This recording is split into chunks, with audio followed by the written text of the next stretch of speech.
Hello everybody, Chris Profi, Musically Obsessed. Yes, I'm back again, but I wanted to tell you, this morning I was watching Jeff Whitcher's channel, and he had a video of CD and albums that he has recently added to the collection, and he's on a big Metallica kick. And I think it's great that Jeff is now getting into Metallica. Jeff, they've been around since the 80s, brother. But I'm glad you are finally getting into Metallica.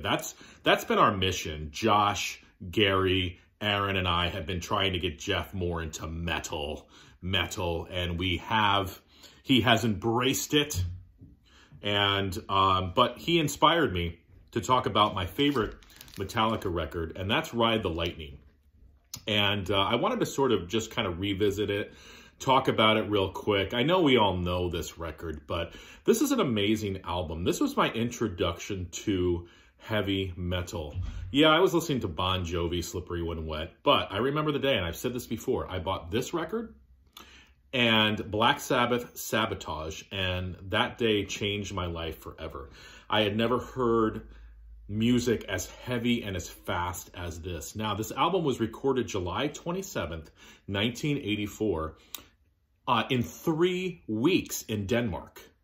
So let me just say that again. This album, this masterpiece, was recorded in just 3 weeks in Denmark. And it is definitely my favorite Metallica record. I know for a lot of Metallica fans, this is their favorite record. Probably this or Master of Puppets, but I go more towards this. I think it's got a rougher edge. It's a nice mixture of the chaos of Kill 'Em All and sort of the more structured sound of Master of Puppets. So you get a nice mix of both of those records. I've talked about it before, but look at Cliff Burton there. He looks like he's the Walking Dead, which was so cool as a kid. Like, you want to see zombies in bands, and that was amazing.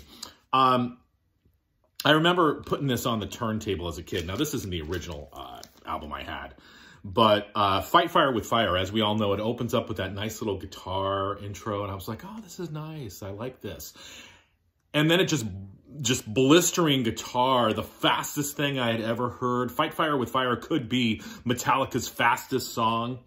And then it goes into Ride the Lightning, For Whom the Bell Tolls, Fade to Black. So even at this point in their career, Metallica was showing that they were going to separate themselves from the pack. You know, they could do the ballad thing.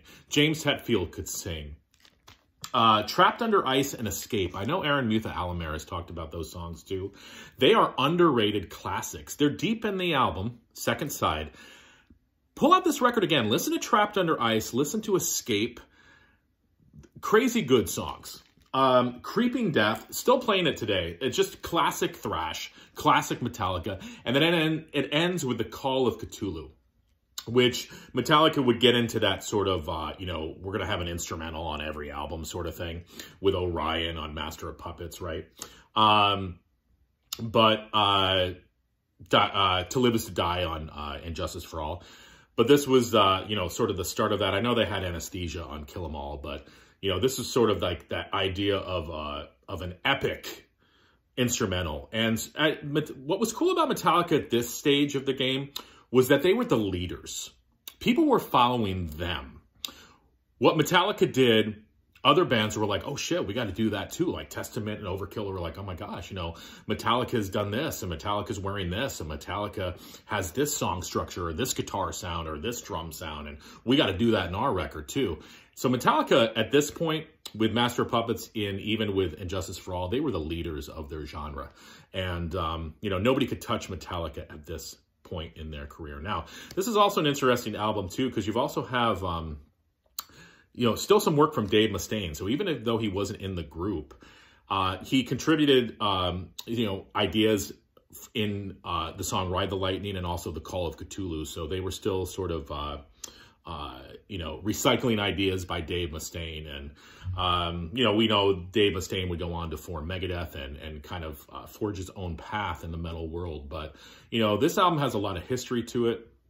You know, it's the classic lineup. Cliff Burton's still on bass. And it's just a classic record. So, listen, guys, if you have this record, why don't you pull it out today? Listen to it.